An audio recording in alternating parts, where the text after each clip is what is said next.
Welcome back to Hardball. Senator Chris Dodd chairs the Banking Committee. He joins us right now. Senator Dodd, how did your efforts to try to stop the bonuses from going to AIG, or anywhere rather, get stopped?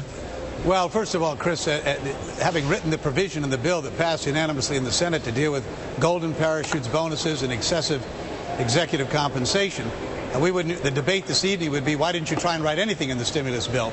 And at the time, there was resistance even to that proposal, although no one objected to it.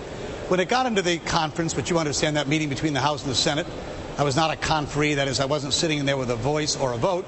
But nonetheless, it's been reported widely the administration had problems with my language, the Dodd language in the stimulus bill on this compensation. They came and said, look, we'd like to make some modifications. It's a month and a half ago. The alternative, frankly, was that we might lose the entire amendment as part of that negotiation. That's what happened to a couple of other amendments. And so we agreed to some modifications. But the important language is not just the date in the thing, but also the insistence that the Treasury be able to then reach back to these bonuses or compensation packages when they're inconsistent with the TARP legislation or in contrary to public interest. In fact, it's that very language tonight which the Treasury is using as the basis of which they believe they can reach back and go after some of these bonuses. So I'm glad I wrote the language. There was a lot of opposition. I find it somewhat ironic, Chris, that over the last month and a half, I've been highly criticized by many for writing that language into the bill. Some of the very people who are now criticizing me because I wasn't restrictive enough. So I'm glad I wrote it. If I hadn't done so, we wouldn't be talking about that tonight.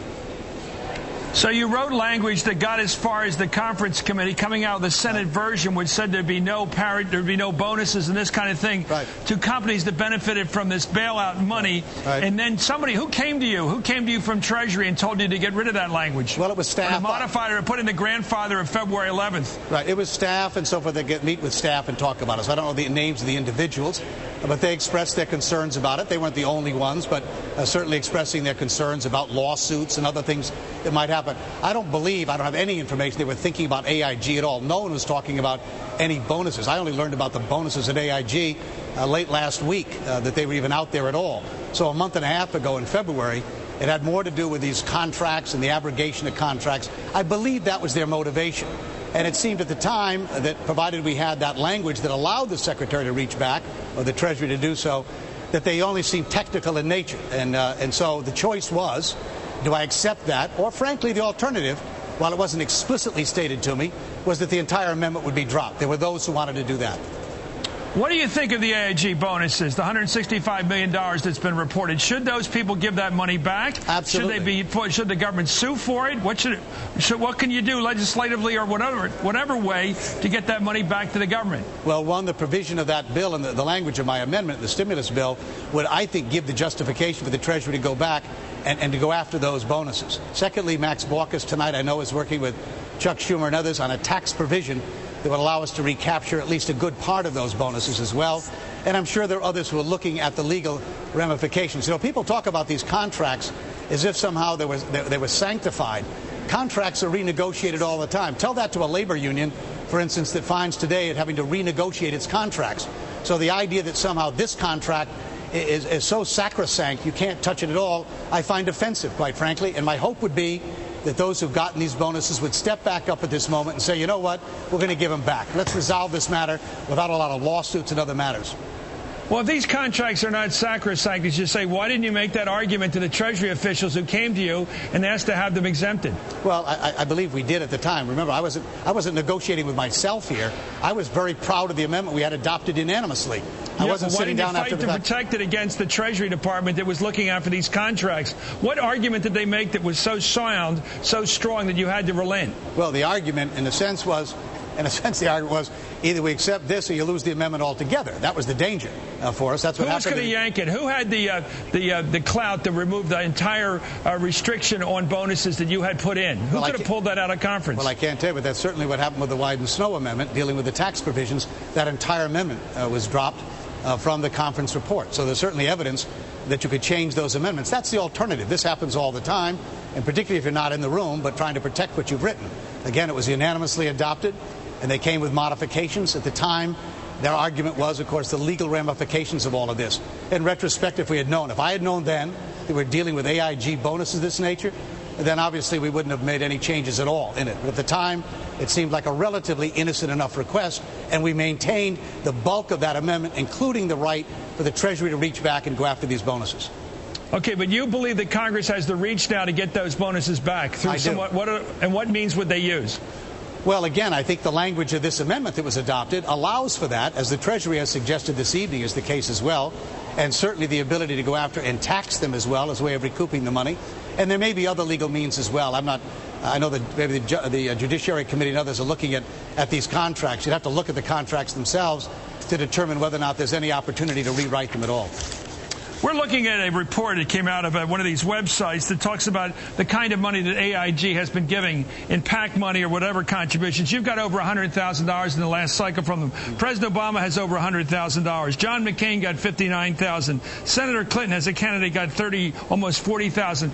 When most people see this kind of money, it's not huge money compared to the bonuses, but it looks like access money. What's your reaction to that? The kind of access you get to involve yourself in congressional conferences, House Senate conferences. Does it open doors for AIG to give this kind of money around? Well, not in this case, because we never heard at all from AIG nor anyone making a request that I'm aware of at all at the time.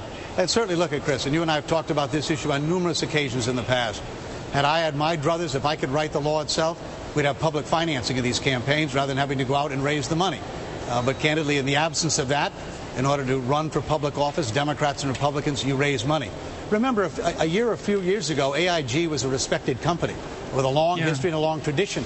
I'm not clairvoyant. I didn't know when I was raising money for a campaign that AIG was going to pose some serious problems. This much I have done.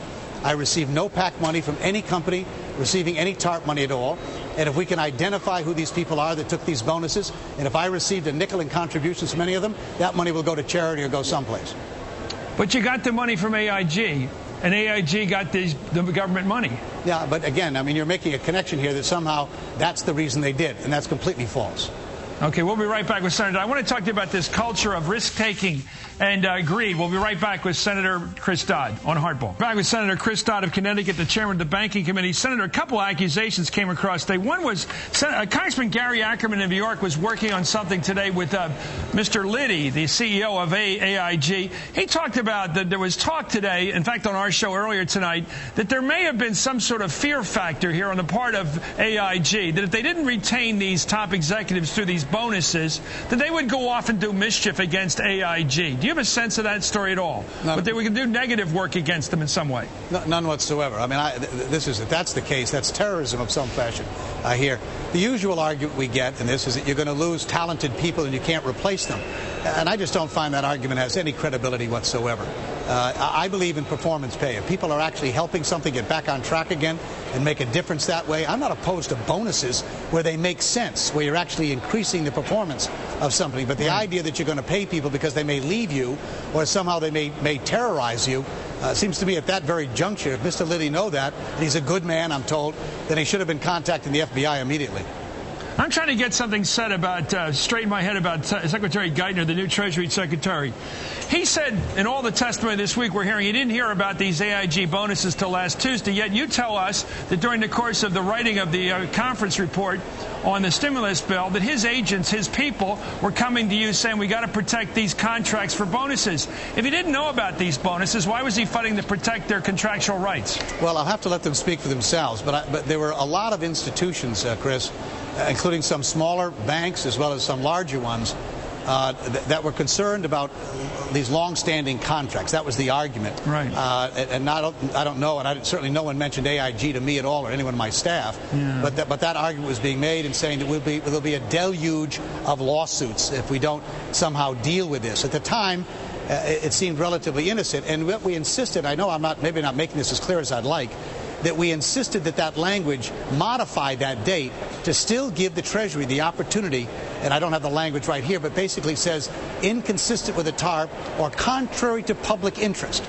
I believe these bonuses are contrary to public interest, and so the date becomes less significant and allows the Treasury to go back after these bonuses. So bottom line, you don't believe they're grandfathered in then? They're not really protected? I don't think so. Okay. No.